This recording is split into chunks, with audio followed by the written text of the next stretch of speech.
কাব বিন আশরাফ আল্লাহর নবীর নিয়ে কটূক্তি করে। রাসূল সাল্লাল্লাহু আলাইহি ওয়াসাল্লাম বললেন, তোমাদের মধ্যে কে আছে যে কাব বিন আশরাফকে হত্যা করবে? আল্লাহর নবীর এক সাহাবী মুহাম্মদ বিন মাসলামা দাঁড়ায় গেলেন, ইয়া রাসূলুল্লাহ আতুহিব্বু আন তাকতুলাহু, ইয়া রাসূলুল্লাহ আপনি কি চান আমি তাকে হত্যা করি? রাসূল বললেন, অবশ্যই হ্যাঁ। আমার নবীকে নিয়ে কটূক্তি করা হবে, আমার নবীকে নিয়ে ব্যঙ্গচিত্র বানানো হবে। আল্লাহর নবীর সাহাবায়ে কেরাম সহ্য করতে পারতেন না। সে আল্লাহর নবী এবং তার স্ত্রীদেরকে নিয়ে কুরুচিপূর্ণ নানা ধরনের কবিতা সাহিত্য সে রচনা করা শুরু করে। আল্লাহর নবী এতে প্রচন্ড ব্যথা পান। কাব বিন আশরাফের কবিতার কারণে আল্লাহর নবী এত ব্যথিত হলেন। সাহাবায়ে কেরামদেরকে বলতে লাগলেন, সাহাবীরা তোমাদের মধ্যে এমন কে আছো যে কাব বিন আশরাফকে হত্যা করার মধ্য দিয়ে আল্লাহর জান্নাতকে অর্জন করবে? তখন সাহাবায়ে কেরামের মধ্য থেকে গ্রুপিং শুরু হয়ে গেল, কে কার আগে সিদ্ধান্ত গ্রহণ করবে। কাব বিন আশরাফকে বিশ্বনবী সাল্লাল্লাহু আলাইহি ওয়াসাল্লাম হত্যা করার অনুমতি দিয়েছিলেন। যারা রাসূল সাল্লাল্লাহু আলাইহি সাল্লামকে কষ্ট দেয় তাদের ব্যাপারে রাসূল সাল্লাল্লাহু আলাইহি সাল্লামের সিদ্ধান্ত। জাবের রাদিয়াল্লাহু তাআলা আনহু বলেন, রাসূল সাল্লাল্লাহু আলাইহি ওয়াসাল্লাম বললেন, মানলে কাবিল আশরাফ, কাব ইবনে আশরাফকে কে হত্যা করতে পারে? কেন? সে আল্লাহ এবং তার রাসূলকে কষ্ট দেয়। মুহাম্মদ ইবনে মাসলামা দাঁড়িয়ে গেলেন, দাঁড়িয়ে গিয়ে বলছেন, না তুই পামতালাহ, আল্লাহ রাসূল আপনি কি চান যে আমি তাকে হত্যা করব? তালা না। আল্লাহ রাসূল বলেন, হ্যাঁ আমি চাই তুমি তাকে হত্যা করো। কি বললেন, কি বুঝলেন? ও মুহাম্মদ সাল্লাল্লাহু আলাইহি সাল্লামকে কষ্ট দিয়েছিল, তার ফলাফল এইটা। কাব বিন আশরাফ ইহুদি নবী করিম সাল্লাল্লাহু আলাইহি সাল্লামের কুৎসা গাইতো এবং গাওয়াতো গায়িকা দিয়ে তাকে হত্যা করেছেন নবী করিম সাল্লাল্লাহু আলাইহি সাল্লামের ইশারা ইঙ্গিতে রাসূলুল্লাহ সাল্লাল্লাহু আলাইহি সাল্লামের সাহাবী।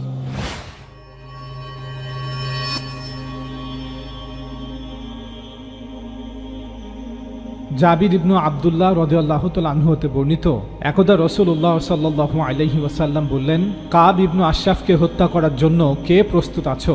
কেননা সে আল্লাহ ও তার রাসূলকে কষ্ট দিয়েছে। মুহাম্মদ ইবনু মাসলামাহ রাদিয়াল্লাহু তাআলা আনহু দাঁড়ালেন এবং বললেন, হে আল্লাহর রাসূল আপনি কি চান যে আমি তাকে হত্যা করি? তিনি বললেন, হ্যাঁ। তখন মুহাম্মদ ইবনু মাসলামা রাদিয়াল্লাহু তাআলা আনহু বললেন, তাহলে আমাকে কিছু প্রতারণাময় কথা বলার অনুমতি দিন। রাসূলুল্লাহ সাল্লাল্লাহু আলাইহি ওয়াসাল্লাম বললেন, হ্যাঁ বলো।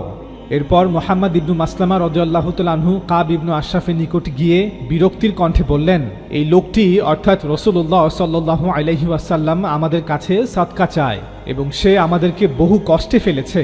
মুহাম্মদ ইবনু মাসলামা রাদিয়াল্লাহু তাআলা আনহু কাব ইবনু আশরাফকে বোঝানোর চেষ্টা করছেন যে তিনি রাসূলুল্লাহ সাল্লাল্লাহু আলাইহি ওয়াসাল্লামের উপর অনেক বিরক্ত। মুহাম্মদ ইবনু মাসলামা রাদিয়াল্লাহু তাআলা আনহু এরপর বললেন, হে কাব, তাই আমি এখন আপনার নিকট কিছু ঋণের জন্য এসেছি। কাব ইবনু আশরাফ বলল, আল্লাহর কসম, পরে সে অর্থাৎ মুহাম্মদ তোমাদেরকে আরো বিরক্ত করবে এবং আরো অতিষ্ঠ করে তুলবে, অর্থাৎ যত দ্রুত পারো তোমরা তাকে মদিনা থেকে বের করে দাও। মুহাম্মদ ইবনু মাসলামা রাদিয়াল্লাহু তাআলা আনহু বললেন, এখন তো আমরা তার অনুসরণ করছি, এর পরিণাম কি দাঁড়ায় তা না দেখে এখনই তার সঙ্গ ত্যাগ করা ভালো মনে করছি না। অর্থাৎ আরও কিছুদিন যাক, তারপর আমরা মদিনাবাসী সিদ্ধান্ত নিব তাকে মদিনাতে রাখবো নাকি বের করে দিব। এখন আমি আপনার কাছে 1 ওসাক বা 2 ওসাক খাদ্য ধার চাই। কাব ইবনু আশরাফ বলল, ধার তো পাবে, তবে কিছু বন্ধক রাখো। মুহাম্মদ ইবনু মাসলামা রাদিয়াল্লাহু তাআলা আনহু বললেন, কি জিনিস আপনি বন্ধক চান? সে বলল, তোমাদের স্ত্রীদেরকে বন্ধক রাখো। মুহাম্মদ ইবনু মাসলামা রাদিয়াল্লাহু তাআলা আনহু বললেন, আপনি আরবের একজন সুদর্শন ব্যক্তি, আপনার নিকট কিভাবে আমাদের স্ত্রীদেরকে বন্ধক রাখব? তখন কাব ইবনু আশরাফ বলল, তাহলে তোমাদের ছেলে সন্তানদেরকে বন্ধক রাখো। মুহাম্মদ ইবনু মাসলামা রাদিয়াল্লাহু তাআলা আনহু বললেন, আমাদের পুত্র সন্তানদেরকে আপনার নিকট কি করে বন্ধক রাখি? পরবর্তীতে তাদেরকে এ বলে সমালোচনা করা হবে যে মাত্র 1 ওসাক বা 2 ওসাকের বিনিময়ে বন্ধক রাখা হয়েছে। এটা তো আমাদের জন্য খুব লজ্জাজনক বিষয়। তবে আমরা আপনার নিকট আমাদের অস্ত্রশস্ত্র বন্ধক রাখতে পারি। অবশেষে মুহাম্মদ ইবনু মাসলামা রাদিয়াল্লাহু তাআলা আনহু তার কাছে আবার ফিরে আসার ওয়াদা করে চলে গেলেন। এরপর তিনি কাব ইবনু আশরাফের দুধ ভাই আবু নাইলাকে সঙ্গে করে রাতের বেলা কাবের নিকট গেলেন। কাব তাদেরকে দুর্গের মধ্যে ডেকে নিল এবং সে নিজে উপরতলা থেকে নিচে নেমে আসার জন্য প্রস্তুত হলো। তখন তার স্ত্রী বলল, এ সময় তুমি কোথায় যাচ্ছ? কাব ইবনু আশরাফ বলল, এই তো মুহাম্মদ ইবনু মাসলামা এবং আমার দুধ ভাই আবু নাইলা এসেছে। বর্ণনাকারী বলেন, মুহাম্মদ ইবনু মাসলামা রাদিয়াল্লাহু তাআলা আনহু সঙ্গে আরো 2 ব্যক্তিকে নিয়ে সেখানে গিয়েছিলেন এবং তিনি তাদেরকে আগেই বলেছিলেন, যখন কাব ইবনু আশরাফ নিচে নেমে আসবে তখন আমি তার মাথার চুল ধরে শুকতে থাকব। যখন তোমরা আমাকে দেখবে যে খুব শক্তভাবে আমি তার মাথা আঁকড়িয়ে ধরেছি, তখন তোমরা তরবারি দ্বারা তাকে আঘাত করবে। অতঃপর কাব ইবনু আশরাফ চাদর নিয়ে নিচে নেমে আসলে তার শরীর থেকে সুঘ্রাণ বের হচ্ছিল। তখন মুহাম্মদ ইবনু মাসলামা রাদিয়াল্লাহু তাআলা আনহু বললেন, আজকের মতো এত উত্তম সুগন্ধি আমি আর কখনো দেখিনি। তখন কাব ইবনু আশরাফ বলল, আমার নিকট আরবের সম্ভ্রান্ত ও মর্যাদা সম্পন্ন সুগন্ধি ব্যবহারকারী মহিলা আছে। তখন মুহাম্মদ ইবনু মাসলামা রাদিয়াল্লাহু তাআলা আনহু বললেন, আমাকে আপনার মাথা শুকতে অনুমতি দেবেন কি? কাব ইবনু আশরাফ বলল, হ্যাঁ। এরপর তিনি তার মাথা শুকলেন এবং এরপর তার সাথীদেরকেও শুকালেন। তারপর মুহাম্মদ ইবনু মাসলামা রাদিয়াল্লাহু তাআলা আনহু আবার বললেন, আমাকে আবার শুকবার অনুমতি দেবেন কি? কাব ইবনু আশরাফ বলল, হ্যাঁ। এরপর তিনি তার মাথা কাবু করে ধরে সাথীদেরকে বললেন, তোমরা তাকে এখন হত্যা করো। তখন তারা তাকে তরবারি দ্বারা হত্যা করলেন। এরপর নবী সাল্লাল্লাহু আলাইহি ওয়াসাল্লামের নিকট এসে এ খবর দিলেন। বুখারী হাদিস নং 4037। লক্ষ্য করুন, এই হাদিসে বলা হচ্ছে কদ আযাল্লাহা ওয়া রাসূলাহু, অর্থাৎ সে আল্লাহ ও তার রাসূলকে কষ্ট দিয়েছে। এখানে কষ্ট দেওয়া বলা হলেও হাদিসে বিস্তারিত বর্ণনা নেই যে সেটা আসলে কি ছিল, আল্লাহ এবং তার রাসূলকে কি কষ্ট দেওয়া হয়েছিল। নবী সাল্লাল্লাহু আলাইহি ওয়াসাল্লামকে নিয়ে বাজে কবিতা, নাকি নবী সাল্লাল্লাহু আলাইহি ওয়াসাল্লামকে দেয়া কোনো গালি, নাকি অন্য কোনো ধরনের ষড়যন্ত্র? আমাদের এই প্রশ্নের উত্তর সিরাত ইবনে হিশামে দেয়া আছে। সেখানে কাব ইবনু আশরাফের হত্যার কাহিনীতে বলা হয়েছে, স্রোতের বিপরীতে গিয়ে ইসলামিক গবেষণামূলক কন্টেন্ট তৈরি করতে এবং প্রকৃত ইসলামকে সকল মানুষের সামনে তুলে ধরতে সময় এবং সম্পদ উভয়েরই প্রয়োজন। আমাদের বিলিভার বাংলা চ্যানেলকে সাপোর্ট করুন যাতে আমরা এই চ্যানেলের জন্য আরও বেশি কাজ করতে পারি। আমাদের সফলতার জন্য দোয়া করুন, আমাদের চ্যানেলকে সাবস্ক্রাইব করুন এবং ভিডিওগুলো অন্যের সাথে শেয়ার করে আমাদের সঙ্গেই থাকুন। কাব ইবনু আশরাফ মুসলিম নারীদের নিয়ে অশ্লীল কবিতা রচনা করে এবং বদরের যুদ্ধের পর মক্কায় গিয়ে কোরাইশদেরকে মুসলিমদের বিরুদ্ধে যুদ্ধের জন্য উস্কানি দেয়। ইবন ইসহাকের সিরা, যেটি ইবনে হিশাম সংরক্ষণ করেছেন, সেখানে বলা হয়েছে কাব ইবনু আশরাফ বদরের পর মক্কায় গিয়ে কোরাইশদের মৃতদের স্মরণে উস্কানিমূলক কবিতা লিখে পরে মদিনায় ফিরে মুসলিম নারীদের বিষয়ে অশ্লীল কবিতা রচনা করেছিল। রাসূলুল্লাহ সাল্লাল্লাহু আলাইহি ওয়াসাল্লামকে কষ্ট দেওয়া এই কথাটি বুখারীর হাদিসে এসেছে, কিন্তু সেটা কবিতা আকারে বা কথা আকারে ছিল কিনা তা হাদিসের মূল কথাতে নেই। তবে পরবর্তীতে কিছু আলেম হাদিসের এই কথাগুলোকে সাধারণীকরণ করে ব্যাখ্যা করেছেন যে এখানে রাসূলুল্লাহ সাল্লাল্লাহু আলাইহি ওয়াসাল্লামকে কষ্ট দেওয়া অর্থ রাসূলুল্লাহ সাল্লাল্লাহু আলাইহি ওয়াসাল্লামকে নিয়েও কবিতা লিখেছিল, যদিও হাদিসে এমনটা নির্দিষ্ট করে বলা হয়নি। আমাদের মতে রাসূলুল্লাহ সাল্লাল্লাহু আলাইহি ওয়াসাল্লাম এবং আল্লাহ তাআলাকে কষ্ট দেওয়া অর্থ হলো আল্লাহর রাসূল সাল্লাল্লাহু আলাইহি ওয়াসাল্লাম এবং মদিনা রাষ্ট্রের বিরুদ্ধে ষড়যন্ত্র, কুরাইশদের যুদ্ধের জন্য উস্কানি দেয়া এবং মুসলিম নারীদের নাম ধরে ধরে বাজে কবিতা লেখা। বুখারীর প্রসিদ্ধ ব্যাখ্যা গ্রন্থ ফাথুল বারীতে ইবনে হাজার আসকালানি এই হাদিসের ব্যাখ্যায় লিখেন, যেহেতু বুখারী এই হাদিসটিকে জিহাদ অধ্যায়ে অন্তর্ভুক্ত করেছেন, তা ইঙ্গিত দেয় যে বুখারীর কাছে কাব ইবনু আশরাফ একজন যুদ্ধশত্রু হিসেবে বিবেচিত হয়েছিল, কারণ সে নিজে চুক্তি ভঙ্গ করেছিল এবং রাসূলুল্লাহ সাল্লাল্লাহু আলাইহি ওয়াসাল্লামের বিরুদ্ধে যুদ্ধ চালানোতে সহায়তা করেছিল। কাব ইবনু আশরাফকে কেন এবং কি প্রেক্ষাপটে হত্যা করা হয়েছিল, চলুন এবার এ বিষয়ে বিস্তারিত জেনে আসি। ইতিহাসের সকল ছাত্ররাই জানেন যে কাব ইবনু আশরাফকে বদর এবং উহুদ যুদ্ধের মাঝামাঝি কোনো একটি সময়ে হত্যা করা হয়েছিল। কেউ কেউ বলেন ঘটনাটি উহুদ যুদ্ধের পর সংঘটিত হয়েছিল, তবে বেশিরভাগ ইতিহাসবিদদের মতে তাকে বদর ও উহুদ যুদ্ধের মাঝামাঝি কোনো একটি সময়েই হত্যা করা হয়েছিল।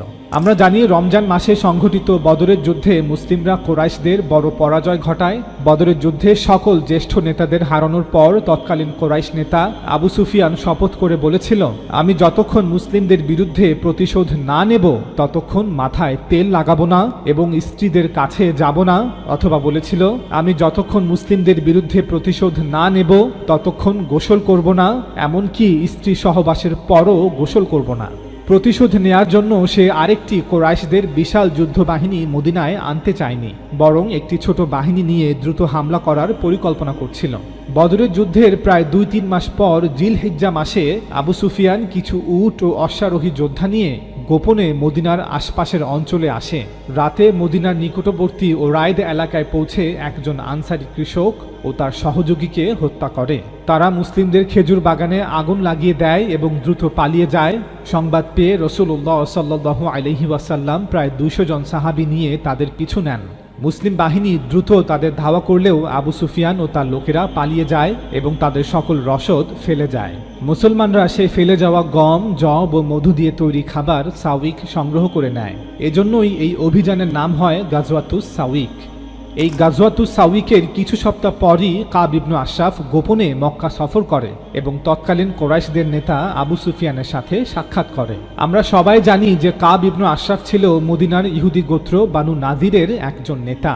বানু নাদির মদিনা সনদের অধীনে মুসলিমদের সাথে চুক্তিবদ্ধ ছিল। এতদসত্ত্বেও সে চুক্তি ভঙ্গ করে গোপনে মক্কা সফর করে শত্রুপক্ষের সাথে মিলিত হয়।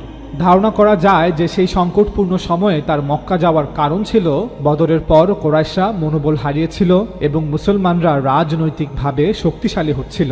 কিছু কিছু রাওয়ায়াতে বলা হয়েছে যে কাব ইবনু আশরাফ মক্কা গিয়ে বদরে কোরাইশদের নিহত নেতাদের জন্য শোক প্রকাশ করে এবং তাদের হত্যার প্রতিশোধ নিতে উদ্বুদ্ধ করে।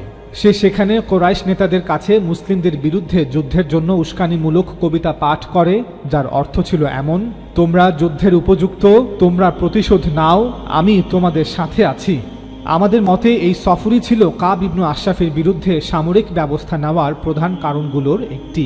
সে মক্কায় গিয়ে শত্রুপক্ষের সাথে সরাসরি জোট বাঁধে, যা ছিল মদিনা সনদের স্পষ্ট লঙ্ঘন এবং রাষ্ট্রদ্রোহিতা। পুরো ঘটনা পর্যালোচনা করলে দেখা যায় যে কাব ইবনু আশরাফের অপরাধ ছিল মোট 4টি। 1. তার কর্মকাণ্ড ছিল সরাসরি যুদ্ধের উস্কানি ও রাষ্ট্রদ্রোহিতা। বদরের যুদ্ধে কোরাইশদের পরাজয়ের পর এবং মুসলমানদের বিজয়ের পর কাব ইবনু আশরাফ এতটাই ক্ষুব্ধ ছিল যে সে মক্কায় গিয়ে কোরাইশ নেতাদের উস্কানি দেয় ও তাদের সঙ্গে গোপনে জোট বাঁধে যাতে তারা আবার মুসলিমদের বিরুদ্ধে যুদ্ধ শুরু করে। এটা সরাসরি যুদ্ধ ঘোষণার মতো ছিল। 2. সে মদিনা চুক্তি লঙ্ঘন করেছিল। কাব ইবনু আশরাফ ছিল ইহুদি বানু নাজির গোত্রের নেতা, যাদের সাথে মুসলমানদের একটি আন্তঃসম্প্রীতির চুক্তি ছিল, যা মদিনা সনদের মাধ্যমে প্রতিষ্ঠিত হয়েছিল। এই চুক্তি অনুযায়ী বানু নাজির গোত্র মদিনার অভ্যন্তরে শান্তি বজায় রাখবে এবং কোনো বহিঃশত্রুকে মুসলিমদের বিরুদ্ধে সহায়তা করবে না। কিন্তু কাব এই চুক্তি ভেঙে মক্কার কোরাইশদের সাথে মুসলিমদের বিরুদ্ধে যুদ্ধের জন্য হাত মেলায়, যা স্পষ্ট রাষ্ট্রদ্রোহ। 3. সে মুসলিম নারীদের নিয়ে অশ্লীল, অপমানজনক ও মানহানিকর কবিতা লিখত, যা শুধু অপমান নয় বরং মদিনা রাষ্ট্রে সামাজিক বিশৃঙ্খলা ও অস্থিরতার সৃষ্টি করে। ফাসাদ ফিল আরদের অপরাধ সংঘটিত করে। এটি একটি উগ্র মানসিকতা ও বিদ্বেষ ছড়ানোর কার্যক্রম ছিল। 4. রাসূলুল্লাহ সাল্লাল্লাহু আলাইহি ওয়াসাল্লামের হত্যা বা অপহরণের চক্রান্তের অভিযোগ। কিছু বর্ণনায় আছে যে কাব ইবনু আশরাফ রাসূলুল্লাহ সাল্লাল্লাহু আলাইহি ওয়াসাল্লামকে হত্যা বা অপহরণের ষড়যন্ত্রেও জড়িত ছিল। যদিও এটি কিছুটা বিতর্কিত, তবে তার সাধারণ কার্যকলাপ এবং অবস্থান থেকে এটা স্পষ্ট যে সে রাসূলুল্লাহ সাল্লাল্লাহু আলাইহি ওয়াসাল্লামের বিরুদ্ধে একাধিক ষড়যন্ত্রে লিপ্ত ছিল।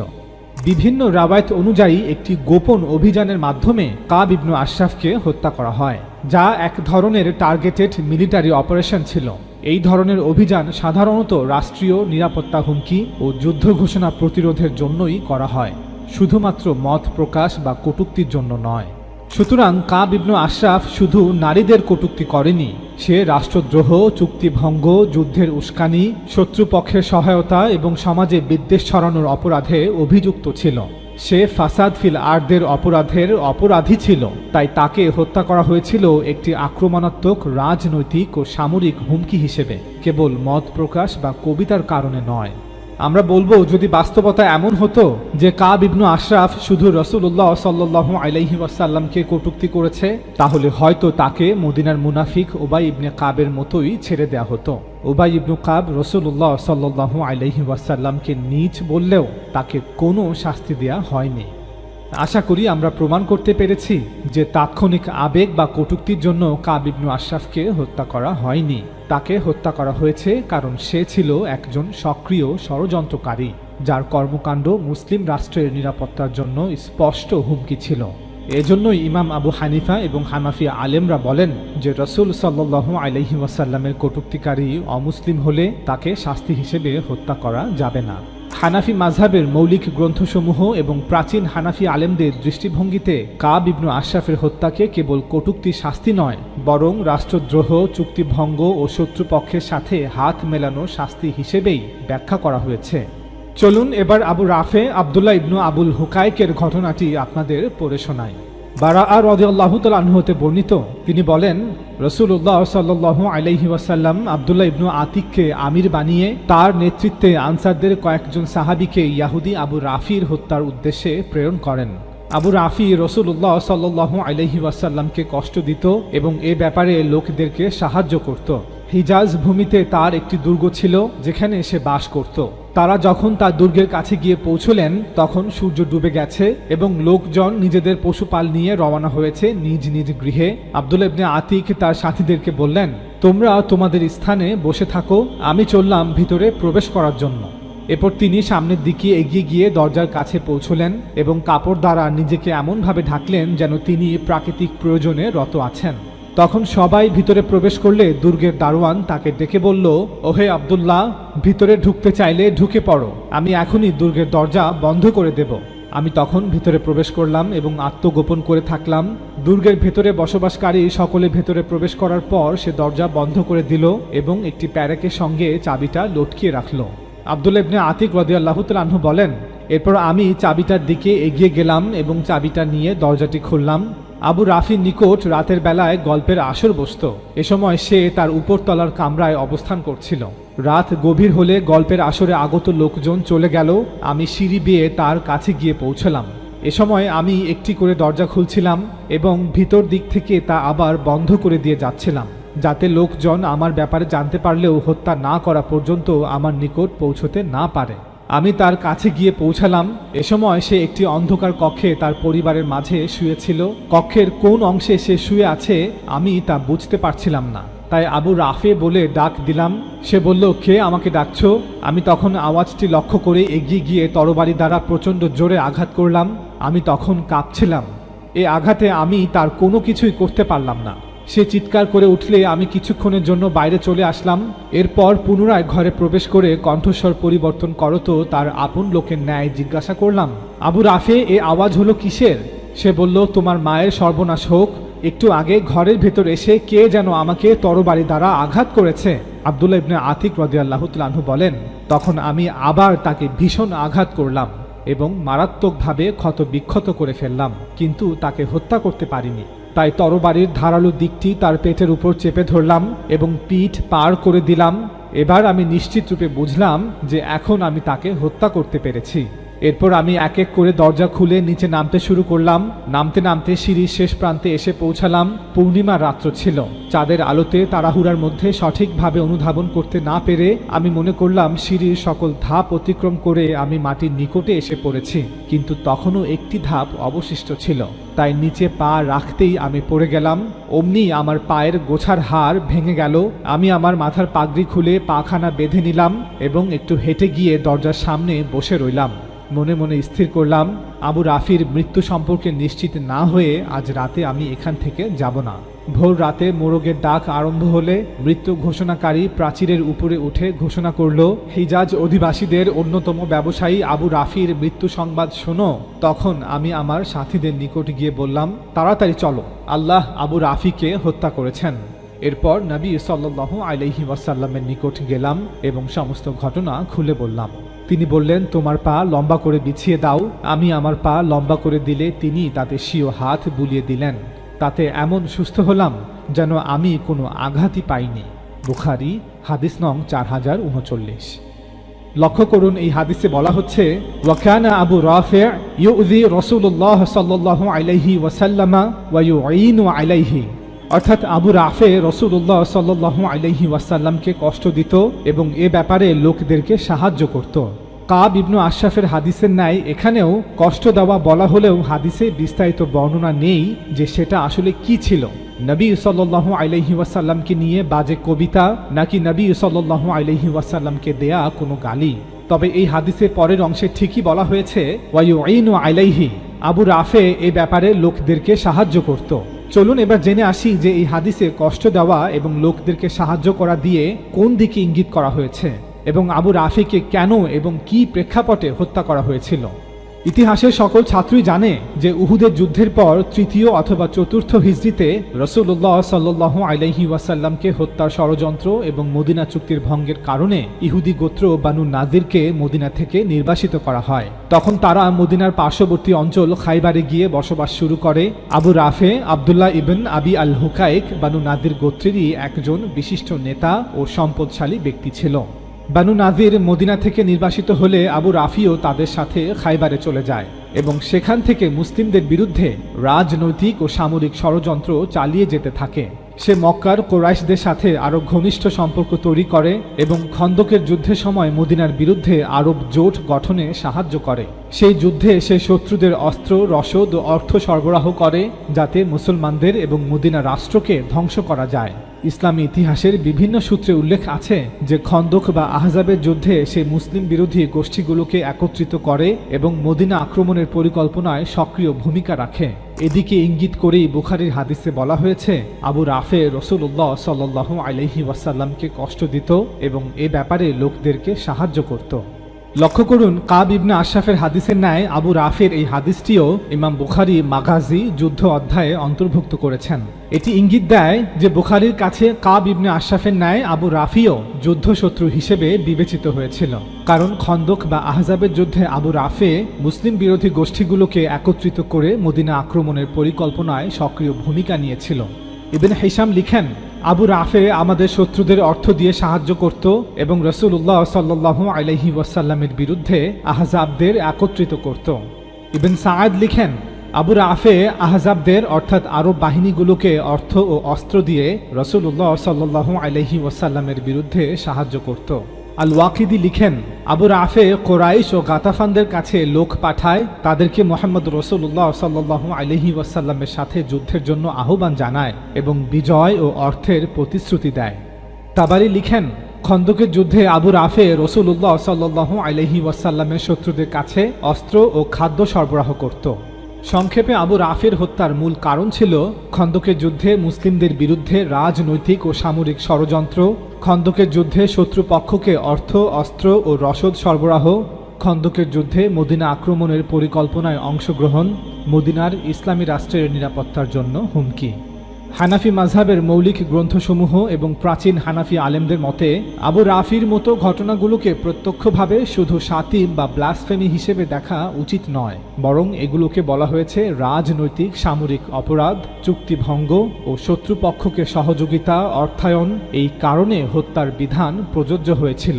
এটাই হানাফি রীতির প্রচলিত ব্যাখ্যা, যা বর্তমান যুগের হানাফি আলেমরা লুকিয়ে রাখার চেষ্টা করে।